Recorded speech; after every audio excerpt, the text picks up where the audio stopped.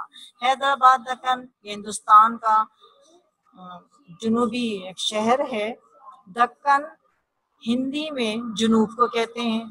شمال جیسے ہمارے یہاں شمال، جنوب، مشرق، مغرب ہے، اسی طرح وہاں جو ہے وہ شمال کو اتر، جنوب کو دکن، مشرق کو پورب اور مغرب کو پچھم کہتے ہیں۔ تو یہ ہندوستان کا ایک جنوبی شہر ہے۔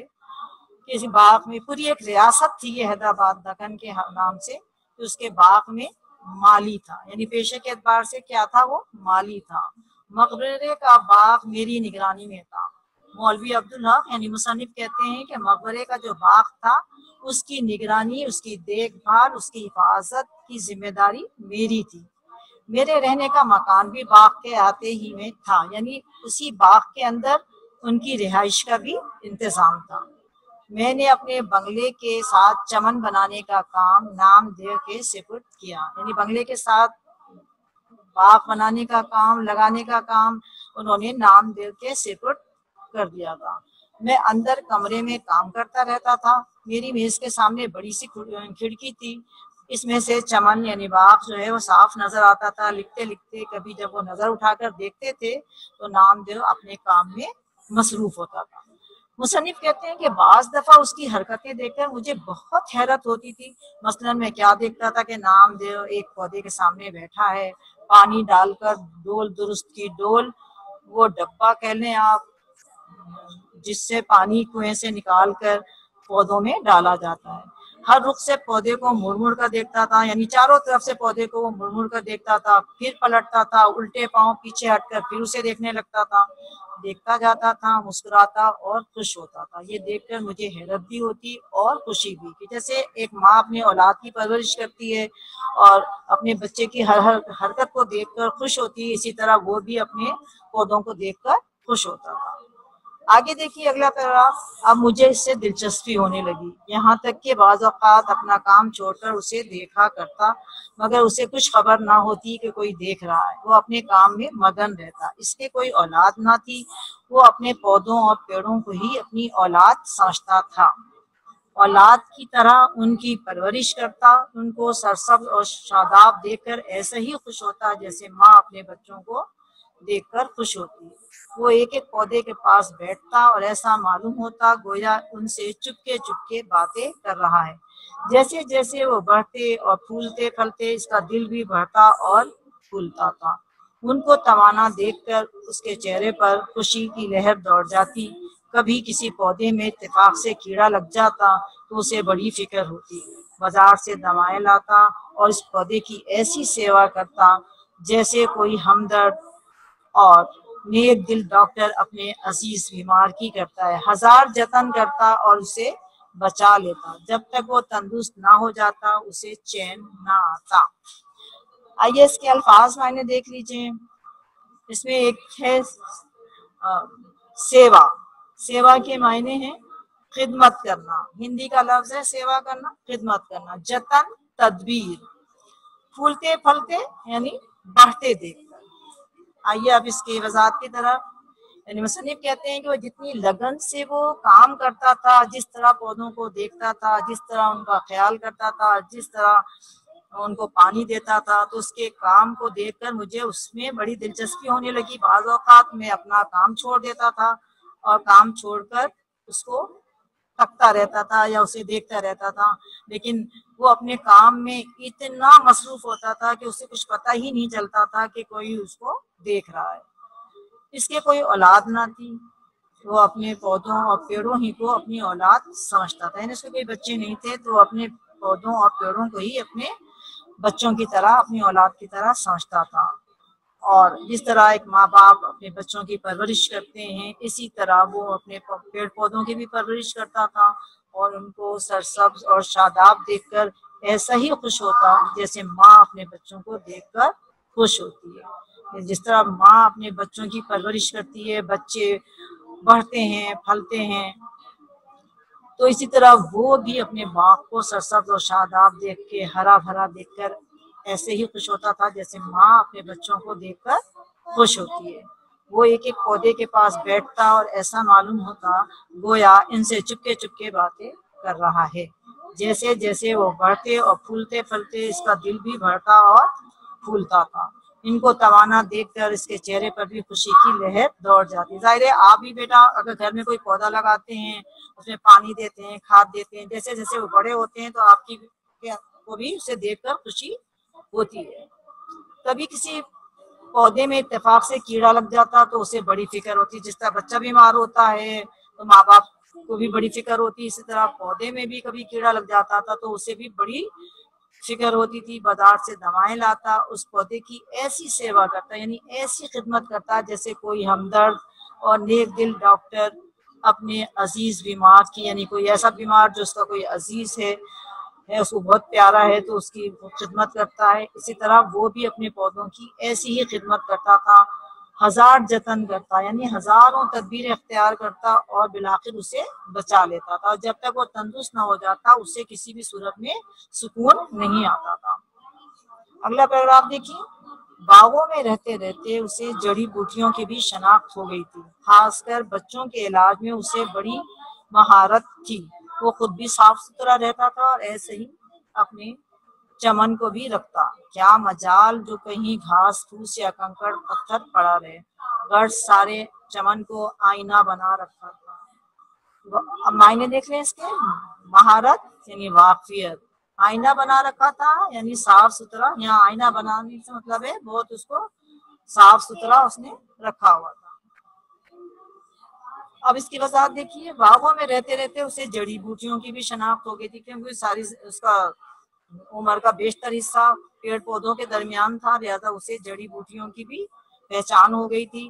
خاص کر کے اسے بچوں کے علاج میں بڑی مہارت تھی، بہت واقفیت تھی۔ کوئی بھی بچوں کے علاج کے بارے میں اس سے دوائیں پوچھتا تھا تو وہ بتا دیتا تھا کہ کون سی جڑی بوٹی جو ہے بچوں کے کس علاج میں کام آئے گی۔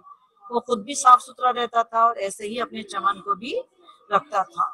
کیا مجال کہ جو کہیں گھاس پھوس یا کنکڑ پتھر پڑا رہے، وہ سب کچھ صاف ستھرا کر کے رکھتا تھا، کوئی چیز وہاں پہ بیکار وہاں پہ پڑی رہنے نہیں دیتا تھا، غرض کہ اس نے سارے باغ کو آئینے کی طرح صاف ستھرا بنا کے رکھا ہوا تھا۔ اگلا پیراگراف دیکھیے۔ باغ کے دروغہ عبدالرحیم خان خود بھی بڑے کارگزار اور مستعد شخص ہیں اور دوسروں سے بھی کھینچ تان کر کام لیتے ہیں۔ اکثر مالیوں کو ڈانٹ ڈپٹ کرنی پڑتی ہے، ورنہ ذرا بھی نگرانی میں ڈھیل ہوئی ہاتھ پر ہاتھ رکھ کر بیٹھ کے یا سائے میں جا لیتے، لیکن نام دیو کو کبھی کچھ کہنے سننے کی نوبت نہ آئی۔ وہ اپنے کام میں لگا رہتا، نہ ستائش کی تمنا نہ صلے کی پرواہ۔ اب آ جائیے اس کے معنی کی طرف۔ دروغہ نگراں کو کہتے ہیں، محافظ کو کہتے ہیں۔ کارگزار کام انجام دینے والا، مستعد چاق و چوبند، کھینچ تان کر کام لیتے تھے، بڑی مشکل سے کام۔ ڈھیل کے معنی ہیں سستی دکھانا، نوبت باری، ستائش تعریف و توصیف، صلہ اجر انعام۔ ٹھیک ہے۔ اب دیکھیے کہ باغ کے دروغہ، باغ کے جو نگراں تھے عبدالرحیم خان جن کا نام تھا، وہ خود بھی بڑے کارگزار تھے، یعنی خود بھی بہت کام کرنے والے تھے، بہت ہی چاق و چوبند تھے، بہت ایکٹیو جس کو کہتے ہیں، اور دوسروں سے بھی کھینچ تان کر کام لیتے تھے، یعنی دوسروں سے بھی کام کسی نہ کسی صورت میں وہ نکلوا ہی دیتے تھے۔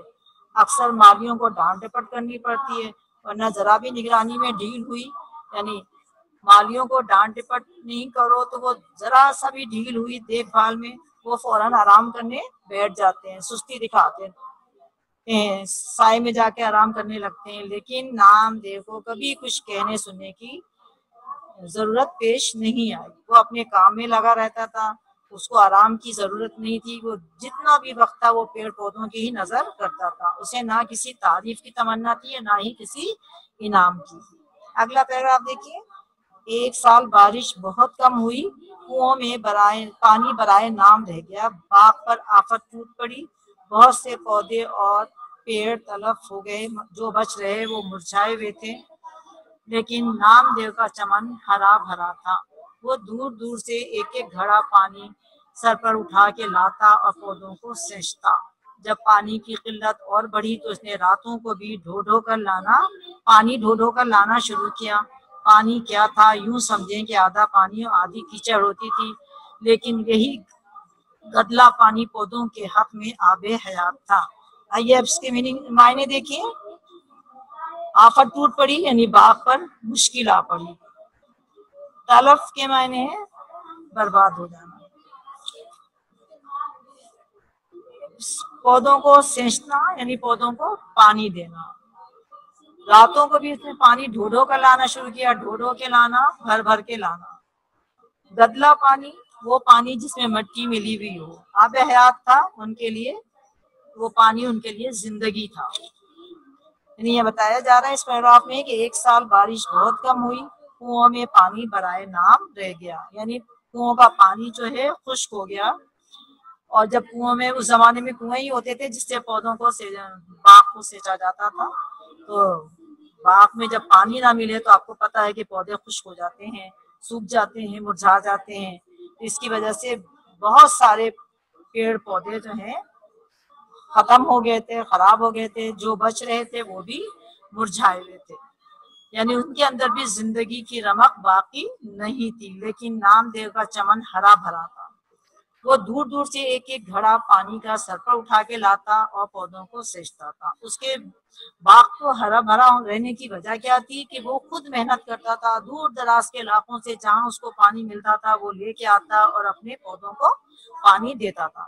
جب پانی کی قلت اور بڑھی تو اس نے راتوں کو بھی ڈھو ڈھو کے لانا شروع کیا، یعنی جب پانی اور زیادہ ختم ہو گیا، بالکل سوکھ گیا کنووں میں پانی، تو وہ راتوں کو ادھر ادھر سے پانی تلاش کر کے لاتا تھا اور لا کے اپنے پودوں کو سینچتا تھا۔ پانی کیا تھا؟ یوں سمجھے آدھا پانی اور آدھی کیچڑ ہوتی تھی، یہی گدلا پانی پودوں کے حق میں آب حیات تھا۔ یعنی وہ صاف ستھرا پانی نہیں ہوتا تھا، کیچڑ ملا ہوا، مٹی ملی ہوئی پانی تھا، لیکن پودوں کے لیے ظاہر پودے مٹی میں ہی ہوتے ہیں، لہٰذا یہ پودے بھی پانی بھی پودوں کے لیے زندہ رہنے کا سبب تھا۔ میں نے اس بے مثل کارگزاری پر اسے انعام دینا چاہا، اس نے لینے سے انکار کر دیا۔ شاید اس کا کہنا ٹھیک تھا کہ اپنے بچوں کے پالنے پوسنے میں کوئی انعام کا مستحق نہیں ہوتا، کارگزاری کام انجام دینا، یعنی اتنا محنتی تھا، دل لگا کے کام کرتا تھا۔ تو مصنف کہتے ہیں کہ میں نے اس کو چاہا کہ میں اس کو انعام دوں، لیکن اس نے انعام لینے سے انکار کر دیا کہ اپنے بچوں کو پالنے پوسنے میں، پڑھانے میں کوئی بھی انعام کا حقدار مستحق نہیں ہوتا، حقدار نہیں ہوتا۔ آگے دیکھیے، جب اعلیٰ حضرت حضور نظام کو اورنگ آباد کی خوشگوار آب و ہوا میں باغ لگانے کا خیال ہوا تو یہ کام ڈاکٹر سید سراج الحسن، نواب سراج یار جنگ بہادر ناظم تعلیمات کو تفویض ہوا۔ ڈاکٹر صاحب کا ذوق باغبانی مشہور تھا۔ مقبرہ رابعہ درانی اور اس کا باغ جو اپنی ترتیب و تعمیر کے اعتبار سے مغلیہ باغ کا بہترین نمونہ ہے، مدت سے ویران اور سنسان پڑا تھا۔ آج ڈاکٹر صاحب کی بدولت سرسبز و شاداب اور آباد نظر آتا ہے۔ جب اعلیٰ حضرت حضور نظام کو، اصل میں حیدرآباد دکن میں جن لوگوں نے حکمرانی کی ان کو نظام کہا جاتا ہے۔ یہاں پر تقریباً 7 حکمراں ایسے گزرے ہیں جنہیں نظام کہا جاتا ہے۔ انہوں نے اورنگ آباد کی خوشگوار آب و ہوا میں جب باغ لگانے کا خیال پیدا ہوا تو یہ کام جو ہے وہ ڈاکٹر سید سراج الحسن، نواب سراج یار جنگ بہادر، یہ خطاب ہے جو سید سراج الحسن کا تھا، اور جو ناظم تعلیمات بھی تھے، یعنی تعلیم کا سارا انتظام دیکھتے تھے، تو ان کے وہ تفویض ہوا، ان کے سپرد کیا گیا یا ان کے حوالے کیا گیا۔ ڈاکٹر صاحب کا ذوق باغبانی بہت مشہور تھا، یعنی وہ باغبانی میں کا شوق رکھتے تھے، بہت شوق تھا انہیں باغبانی کا، لہٰذا ان کے ذمہ یہ ذمہ داری لگائی گئی کہ اس باغ کو نئے سرے سے لگایا جائے۔ مقبرہ رابعہ درانی اور اس کا باغ جو اپنی ترتیب و تعمیر کے اعتبار سے مغلیہ باغ کا بہترین نمونہ ہے، مدت سے ویران اور سنسان پڑا تھا۔ آپ نے تصویر بھی دیکھی ہوگی ابتدا میں، جو اتنا سرسبز، اتنا خوبصورت نظر آ رہا ہے، تو یہ کس کی بدولت ہے؟ یہ ڈاکٹر سید سراج الحسن کی بدولت ہی یہ اتنا آج سرسبز و شاداب نظر آتا ہے۔